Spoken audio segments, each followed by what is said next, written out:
시편 120편에서 134편까지 총 15편이 됩니다.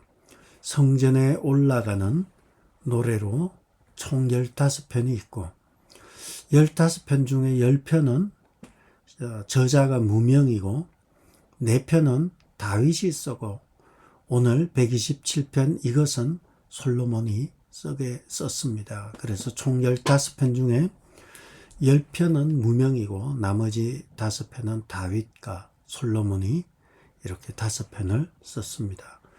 특별히 솔로몬은 127편 이 한 편의 시를 썼습니다. 솔로몬이 통치하던 시기는 이스라엘 역사에서 가장 최고의 전성기를 구가하던 때가 솔로몬 통치 시기였습니다. 다윗 왕 때는 그 나라의 기초를 튼튼하게 만들었다면 그것을 고스란히 모든 혜택을 누린 왕은 솔로몬 왕이었습니다. 영토도 가장 넓었던 때였고 그리고 여러 나라로부터 조공을 받았고 그리고 귀한 보석들이 넘쳐났던 시기가 솔로몬 통치 시기였습니다. 그렇다면 우리가 이것을 가지고 해석을 할 때 2가지로 일반적으로 해석을 할 수 있어요. 그것은 첫째는 사회과학적인 접근이에요. 사회과학적인 접근으로 보면 솔로몬 때에 왜 이렇게 부강했을까? 또한 솔로몬은 성전을 건축하는데 7년이라는 큰 공사를 하였고 왕궁을 건설하는데 13년이라는 건축 기간을 두므로 솔로몬 제위 시절에 20년 동안 대공사가 있었던 때가 솔로몬 때였습니다. 그러한 솔로몬 때에 어떻게 해서 이 나라의 부가 쌓였는가? 그리고 솔로몬 사후에 왜 나라가 나뉘었을까? 이런 문제에 대해서 사회과학적인 접근으로 놓고 보면 20년 동안 건축을 하다 보니까 사람들이 피폐해지고 소위 말해서 민중이라 그러죠. 서민과 일반 대중과 민중이 데모를 하고 일어나서 솔로몬 사후에 솔로몬의 아들 르호보암 때에 여로보암과 르호보암이 나뉘어서 통일 이스라엘이 남유다와 북이스라엘로 나뉘었다. 이것이 일반적인 사회과학적인 접근이 되죠. 신학적인 접근은 다릅니다. 신학적인 접근은 솔로몬 때에 많은 우상을 데리고 왔고 또 솔로몬의 나라가 부강해질 수 있었던 이유 중에 하나는 각 나라와 민족에게 정략 결혼을 통해서 다 친척이 되어서 이렇게 그러한 부를 획득을 하고 그 인위적인 부가 되죠. 하나님을 신뢰하기보다는 정략 결혼을 통해서 나라의 안정을 다지고 이런 일들에 대해서 하나님께서는 뿐만 아니라 하나님이 제일 싫어하시는 것, 우상 숭배를 하게 됩니다. 솔로몬이 정략 결혼을 통해서 많은 여인들을 궁으로 데리고 오게 되고 그냥 오는 것이 아니라 자기 나라의 신들을 데리고 와서 산에서 이 산당 제사를 허용을 하게 됩니다. 울긋불긋하게 산에다가 자신들의 신을 섬기고 그래서 결국 하나님께서 솔로몬에게 너 사후에 나라가 나누일 것이다 이렇게 말씀하신 거죠. 이것은 나라가 나누있다는 것에 대한 해석은 하나님이 나누셨다는 신학적인 해석과 그리고 사람들이 너무 노동의 착취를 당해서 들고 일어나서 데모에서 나누있다는 사회과학적인 이 접근이 있을 수 있죠. 우리는 그런 면에서 성경은 철저하게 성경적이고 신학적인 해석에 기초하고 있고요. 신학적인 해석에 기초한 이후에 현실을 놓고 보면 사회적으로도 그것이 해석이 되게 되어 있는 것입니다. 여러분, 우리의 눈은 그런 면에서 하나님과의 관계에서 오는 신학적인 해석, 성경적인 해석을 통해서 우리 삶을 돌아보는 것이 중요합니다. 솔로몬은 성전으로 올라가는 노래에 그가 성전에 올라가는 노래에 솔로몬의 시편이 127편 한 편인데 성전으로 올라가는 노래에서 솔로몬은 도대체 어떤 이야기를 하고 있을까요? 솔로몬은 이것을 체험적으로 깨닫게 되었고 그래서 그는 127편에서 여호와께서 집을 세우지 아니하시면 세우는 자의 수고가 헛되고 여호와께서 성을 지키지 아니하시면 파수꾼의 경성함은 깨어있는 거죠. 파수꾼의 깨어있음이 헛되도다.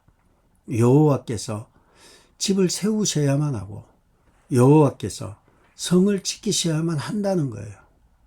그렇지 않으면 헛되다는 거예요. 그리고 2절에서요.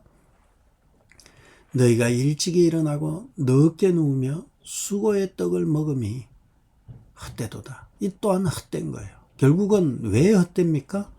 여호와께서 집을 세우지 아니하시면 그 집이 헛되고 여호와께서 성을 지키지 아니하시면 그것도 헛되고 먹고 살기 위해서 새벽에 일찍 일어나고 저녁에 늦게 누우며 수고의 떡을 먹고 열심히 일을 하는데 여호와께서 함께 하시지 않으면 그 또한 헛되다라는 거예요.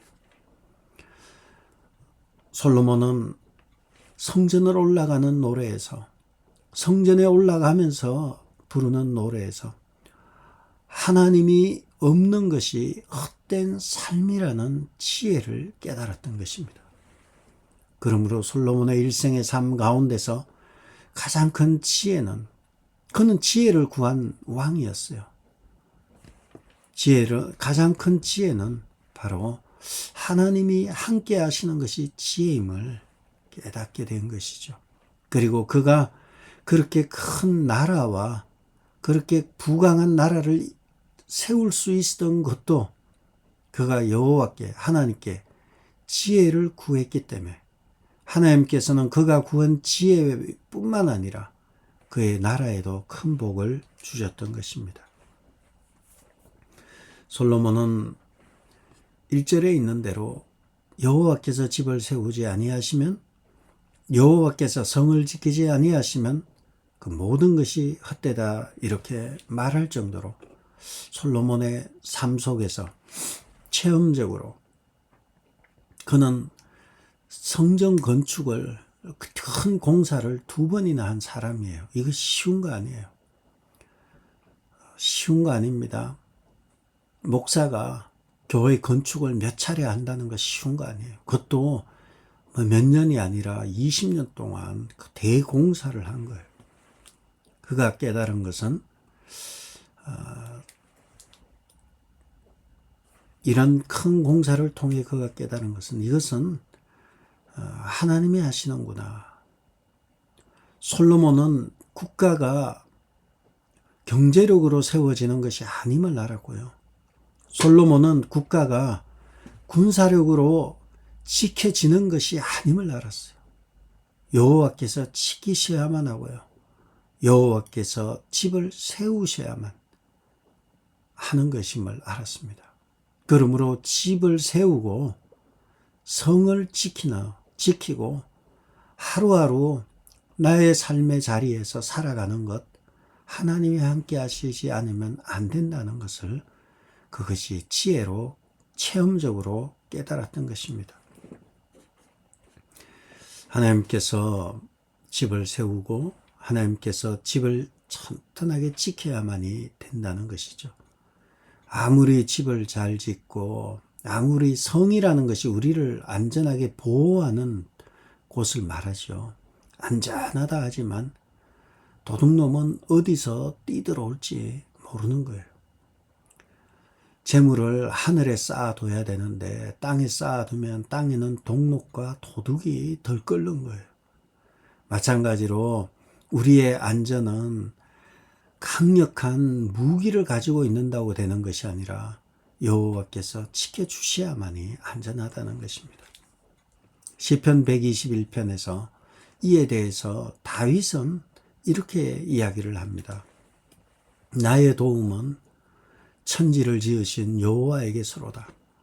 여호와께서는 너를 실족하지 아니하게 하시며 너를 지키시느니 졸지도 아니하시리로다. 너를 지키시는 이가 이스라엘을 지키시는 이는 졸지도 아니하시고 주무시지도 아니하시리로다. 여호와 하나님은 한순간도 놓치지 않으신다는 것입니다. 결국은 이 땅에 살아가면서 하는 모든 일들 가운데 하나님께서 함께 하시는 것이 가장 안전하고 우리가 보호를 받는다는 것이죠. 누가복음 12장에 보면 부자가 나옵니다. 그는 밭에 소출이 너무 많아요. 그의 풍년이 들었어요. 그가 가지고 있는 창고로는 다 보관할 수 없을 정도로 큰 풍년이 들었습니다. 그래서 그는 생각하기를 내가 지금 곡간을 헐고 더 크게 짓고 내 곡식과 물건들을 거기에 쌓아두어야 되겠다 하고 그는 속으로 흐뭇했어요. 왜냐하면 이 정도 모으면, 이 정도 곡식을 거두면 내가 여러 해 동안 쓸 많은 물건을, 여러 해 동안 쓸 많은, 먹을 많은 것을 거두었다. 그렇게 뿌듯하였고요. 그래서 생각하기를 먹고 마시고 즐기자 이렇게 생각을 한 거예요. 그런데 우리 주님께서 하시는 말씀은 누가복음 12장 20절에서 어리석은 사람아 오늘 밤에 내 영혼을 도로 찾으리니 그러면 너가 준비한 것이 누구의 것이 되겠느냐. 그 부자는 자신의 재산이 자기를 지킬 것이라 생각을 하고요. 자신의 재산이 자신의 집을 세울 것이라 생각하였지만 어리석은 사람아 돈은 많고 가진 건 많은데 여호와께서 세우시고 여호와께서 지켜야 되는 걸 알지 못하는 사람, 어리석은 사람이에요. 많이 배우고 많이 가졌다 할지라도 어리석은 사람이에요. 지혜는 여호와께서 세우셔야 하고 여호와께서 지키셔야 함을 깨닫는 것이 지혜입니다. 또한 어리석은 사람은 2절에 상반절에 보면 너희가 일찍이 일어나고 늦게 누우며 수고의 떡을 먹음이 헛되도다. 일찍이 일어나고 늦게 눕는 거예요. 왜 늦게 누울까요? 일하다 보니까 늦은 거예요. 일찍이 일어나 일하고요. 늦게까지 일하고요. 그리고 수고의 떡을 먹어요. 우리는 이것을 한 단어로 얘기하면 성실하다 또는 부지런하다. 성공하려면 이렇게 해야 된다. 성공하려면 어떻게 해야 된다고요? 아침에 일찍 일어나서 도시락 싸들고 애들 막 도서관으로 가고 어른들은 돈 벌러 가고 늦게까지 도서관에 앉아 공부하고 열심히 일하고 또 여기가 일하고 저기가 일하고 열심히 모으고 그리고 열심히 일해서 수고의 떡을 먹는 것이 참 성실하고 부지런하고 대단해 보이는 거죠. 그러나 이것이 헛되다라는 거예요. 여호와를 의지하지 않는 이러한 모든 삶이 헛된 거예요. 성공한 사람들의 법칙, 아침에 일찍 일어나고 저녁엔 늦게 눕고 열심히 일해서 돈 그렇게 많아도 아주 싼 거 먹어가면서 저축하고 참 살아도 열심히도 살아요. 그러나 그 모든 노동이 일하는 것이 헛되다는 것입니다.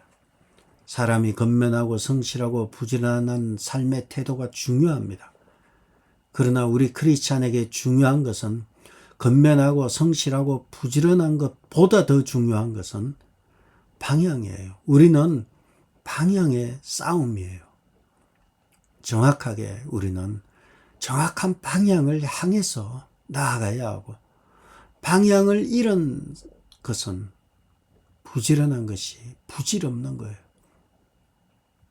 옛날에 제가 한번 말씀을 드렸는데 개미에게는 안테나가 있다는 것입니다. 그래서 개미는 그 안테나가 있어서 열심히 음식을 모아서 자기의 곳간에다가 음식을 막 모아가지고 들이죠. 그런데 안테나를 떼버리게 되면 음식을 모아서 열심히 돌아다니는데 감각을 상실해버린 거예요. 방향을 상실해버린 거예요. 어디로 가야 될지 개미가 모르는 거예요. 믿는 사람들은 당연히 부지런하고 성실해야 돼요. 그러나 그것보다 더 중요한 것은 우리는 방향입니다. 열심히 노력하고 열심히 애쓰고 부지런한 건 좋은데 안테나가 없는 거예요. 우리에겐 안테나가 없어요. 어디로 가야 될지 몰라요. 일생 동안 열심히도 사는데 내가 지금 뭘 하고 있는지, 내가 지금 어디로 가고 있는지, 내가 지금 잘 가고 있는지, 가던 길을, 우리는 방향을 잃으면 가던 길을 멈추고 나의 영적인 좌표, 나의 방향을 바로잡는 것이 중요합니다. 우리가 열심히 살지만 하나님께서 집을 세우시고 하나님께서 성을 지키지 아니하시면 헛된 것이고, 열심히 노동을 하지만 뼈 빠지게 일하지만 여호와가 없는, 하나님이 없는 안테나를 잃어버린 사람이라면 그 또한 헛되다는 것입니다. 그러나 2절 하반절에 보면 그러므로 여호와께서 그의 사랑하시는 자에게는 잠을 주시는도다. 반면에 하나님을 사랑하는 자에게는 잠을 주신다는 거예요. 이 잠은 시도 때도 없이 자는 걸 말하는 거 아니에요. 막 아무 때나 아침, 점심, 저녁, 낮잠 하루 3번, 저녁에도 자고 막 그냥 약 먹은 것처럼 자는 걸 말하는 건 아니에요.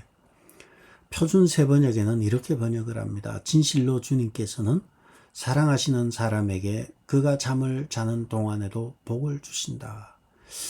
이 잠을, 사랑하시는 자에게 잠을 주신다는 의미는 크게 2가지예요. 첫째는 하나님이 사랑하시는 자에게 잠을 주신다는 속에는 이 잠은 평안한 휴식을 말해요. 하나님이 사랑하시는 자에게는 편안한 휴식을 주는 거예요. 밤새 걱정으로 잠을 자지 못하고 뒤척이며 불안으로 시달리고 두려움과 불안으로 인해서 잠 못 이루는 밤이 많은 게 아니라 평안한 가운데에 누울 수 있다는 거예요. 물론 호르몬의 이상으로 잠이 잘 안 올 수도 있지만 잠이 잘 안 오는 거하고 마음이 평안한 거하고는 달라요. 잠은 잘 안 와도 하나님께서 사랑하시는 자에게 잠을 주시는도다 해서 여기서 의미는 편안한 휴식을 주는 거예요. 평안함을 주신다는 것입니다. 비록 우리가 살아가고 있는 이 터전이, 삶의 자리가 광야와 같고 어려운 곳에 있지만 이곳에서도 편안한 마음을 주시는 거예요. 현실은 난리가 나고 요동치지만 내 안은 편안해. 내 평생에 가는 길 하나님께서 순탄하고 편안하게 인도하시는 것, 그 편안함을 주시는 것이 잠을 주시는도다, 이런 말이 되고요. 2번째는 표준 세번역 성경처럼 하나님께서 잠자는 동안에도 역사하신다, 이런 뜻이 있는 거예요. 표준 세번역에 이렇게 되어 있죠. 잠을 자는 동안에도 복을 주신다 나오고요.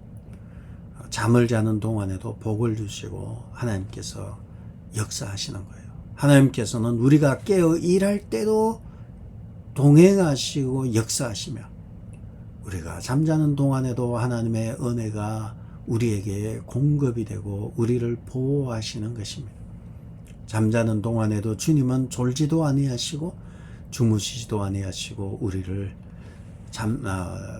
복 주시고 지켜주신다는 것입니다. 그러므로 1절과 2절 전체에 걸쳐서 헛되고 헛되다. 그러므로 여호와께서 사랑하시는 자에게 잠을 주신다. 다 헛되지만 하나님을 사랑하는 자, 하나님께서 사랑하시는 그에게는 이러한 복을 주신다는 것입니다. 인간 삶의 모든 영역에서, 인간 삶의 모든 영역이 무엇입니까? 가정을 지키는 것이고요. 우리가 편안하게 집에 와서 성에 거하는 것, 이 성이라는 것은 안전함을 말하는 거예요. 물론 가정도 안전함이죠. 가정을 지키고 또 성에서 안전함을 누리고 그리고 또 아침에 일찍 일어나고 저녁에 늦게 눕고 수고의 떡을 먹는 것은 노동을 말하는 거예요. 그래서 우리는 이것은 의식주의 문제. 먹고 열심히 노동을 해서 먹고 그리고 거주하고 이러한 의식주의 모든 문제, 삶의 전 영역에서 여호와께서 지켜주셔야 한다는 것입니다. 여호와께서 지켜주셔야지. 우리가 이 삶의 전 영역에서 지켜주셔야지. 우리가 편안하고 우리가 잠을 자는 동안에도 여호와께서 지켜주시는 이 복을 누리게 된다는 것입니다. 여러분의 삶의 전 영역에서 하늘의 평강이 하나님의 은혜가 넘치기를 주의 이름으로 축복합니다. 3절은 자녀들에 대한 이야기가 나옵니다. 3절입니다. 보라, 자식들은 여호와의 기업이요 태의 열매는 그의 상급이로다. 기업과 상급이 나와요. 그 기업과 상급은 자식들과 관련이 돼요. 기업은 무엇입니까? 선물이에요. 하나님이 주시는 소중한 유산, 하나님이 주시는 선물이에요. 그리고 상급은 노력의 대가로 우리에게 주시는 보상이에요. 보답이 상급이죠. 그러므로 자식들은 하나님께서 주시는 선물이라는 거죠. 여러분의 자식들은 우리에게 있는 이 저주가 아니에요. 하나님이 우리에게 주신, 여호와께서 우리에게 주신 귀하신 선물이고요. 그 태의 열매는 하나님께서 주시는 특별한 보상이죠. 은혜입니다. 자녀는 하나님께서 주시는 귀한 선물이며 또 부모에게는 하나님이 허락하시는 가장 큰 축복이자 상급이 부모라는 것입니다. 인생의 가장 귀한 가치인 자식들, 자녀들은 하나님의 은혜이고 하나님이 주시는 선물이라는 것을 3절에서 말하고 있는 것입니다. 4절과 5절에서는 이제 앞으로 이 자녀들에 대한 얘기를 계속하고 있는데, 보시면 젊은 자의 자식은 장사의 수중의 화살 같으니 이것이 화살통에 가득한 자는 복되도다. 그들이 성문에서 그들의 원수와 담판할 때에 수치를 당하지 아니하리로다.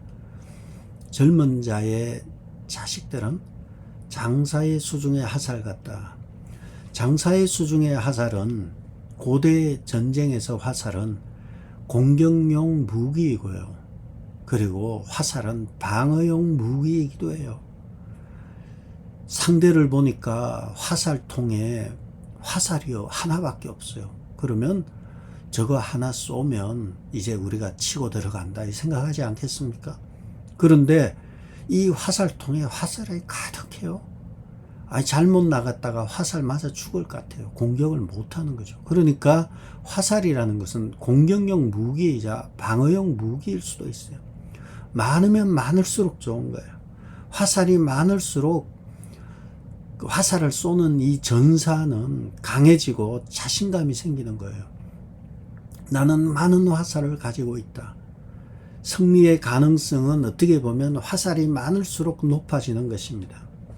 전사는 화살을 통해 적을 막고, 전사는 화살을 통해서 가정을 지키고 성을 지키며 승리를 확보하는 것입니다. 그러므로 이 화살은, 성경에서는 젊은 자의 자식은 장사의 수중의 화살 같다. 그러므로 이 자녀는 현재적으로는 가정과 가문을 지키는 무기이고 방패입니다. 공격용 무기이자 방패의 역할을 하며, 미래적으로는 이 화살들은 부모의 미래를 지켜주는 힘이 되는 것이고요. 가문을 존속케 하는 자산이 되는 것이 자녀들이에요. 하나님께서 함께 하셔서 자녀들에게 우리 하나님의 복이 현재적으로, 미래적으로 마침내 넘쳐나고 이기기를 축복합니다. 지금은 과정 중에 있습니다. 우리는 반드시 이길 것을 믿음으로 바라보고, 우리의 자식들에게도 우리가 기도의 방패로 우리의 자녀들을 기도로 감싸고 기도해 줌으로 인해서 여러분의 자녀들이 여러분에게 큰 든든한, 미래적으로도 든든한 복이 되고 현재적으로도 든든한 여러분의 자녀들이 되기를 바랍니다. 시편 127편은 솔로몬이 지은 유일한 성전으로 올라가는 노래의 한 편입니다. 솔로몬은 인류 역사상 전무후무한 지혜롭고 총명을 가졌던 왕이 솔로몬이었고, 지혜를 가졌던 솔로몬에게 생각도 안 한 재물이 나오게 되죠. 그가 뜻하지 않게 하나님 앞에 지혜를 구했는데 주변 나라들이 돈을 싸들고 와서 바치고 가고, 그가 하나님 앞에 지혜를 구했는데 한 것도 없는데 나라가 부강해지고, 그는 오직 지혜만 구했는데 하나님께서 가장 넓은 영토를 주셨습니다. 그리고 하나님께 지혜를 구했는데 성전을 7년을 건축하고 왕궁을 13년을 건축하는 등 총 20년이라는 대공사 기간 동안 큰 공사와 이러한 것을 감당할 수 있었던 것은 하나님이 함께 하셨구나. 하나님이 집을 세우시고 하나님이 성을 지키시며 여호와께서 우리의 노동 가운데 함께 하실 때 새벽에 일찍 일어나고 저녁에 늦게 누우며 수고의 떡을 먹는 이 성실함조차도 여호와께서 함께 하시지 않으면 이 또한 헛되다는 것을 솔로몬은 깨달았던 것입니다. 그는 지혜를 가졌고 그는 많은 것을 가졌고 많은 권력을 누리고 엄청난 부를 가진 사람이었지만 그가 깨달은 것은 헛되다라는 것입니다. 그래서 전도서에 봐도 솔로몬의 전도서에 보면 1장 1절에서 2절에 헛됨의 오중주가 나오죠. 헛되고 헛되니 모든 것이 헛되도다. 여호와께서 지키지 아니하시면 보기에는 멀쩡해 보여도, 보기에는 많은 걸 가지고, 보기에는 똑똑한 것 같은데 세상에서 가장 지혜로운 왕 솔로몬은 말하기를 헛되다 말하는 거예요. 그러므로 여러분의 가정을 지키시고 여러분의 안전한 삶의 자리에서 여러분의 수고가 헛되지 않는 길은 여호와께서 함께 하시는 것입니다. 여러분의 삶이 하나님께서 함께 하신다는 절대적인 주권을 믿고 신뢰하고 의지함으로 오늘 하루도 여러분과 여러분의 자녀와 가정에 하나님의 보호와 은혜로 말미암아 광야와 같은 하루의 삶을 살아간다 할지라도 하나님의 평안이 함께함으로 인해서 여호와께서 사랑하시는 자에게 잠을 주시는도다. 주님의 안식과 평안과 잠을 자는 동안에도 하나님의 보호가 함께하는 복된 여러분의 삶이 되기를 주의 이름으로 축복합니다. 기도하겠습니다. 아버지 하나님, 주님이 없는 삶이 헛된 삶임을 알았습니다. 오늘 하루도 주님과 함께하고 주님과 동행하며 성령과 함께 하루를 시작하고 마감하는 복된 하루 되게 도와 주옵소서. 또한 아버지 하나님, 우리의 자녀들에게 은혜를 더하여 주셔서 장사의 수중의 화살과 같이 든든한 자녀들이 될 수 있도록 새벽에 모든 성도들의 자녀들 일일이 찾아가셔서 하나님 앞에서 바르고 건강한 믿음 가지고 또 부모에게 큰 기쁨이 되는 우리의 자녀들이 되게 도와주옵소서. 예수님의 이름으로 기도드렸습니다. 아멘. 하늘에 계신 우리 아버지여, 이름이 거룩히 여김을 받으시오며 나라의 마옵시며 뜻이 하늘에서 이룬 것 같이 땅에서도 이루어지이다. 오늘 우리에게 일용할 양식을 주옵시고 우리가 우리에게 죄지은 자를 사하여 준 것 같이 우리 죄를 사하여 주옵시고 우리를 시험에 들게 하지 마옵시고 다만 악에서 구하옵소서. 나라와 근세와 영광이 아버지께 영원히 있사옵나이다.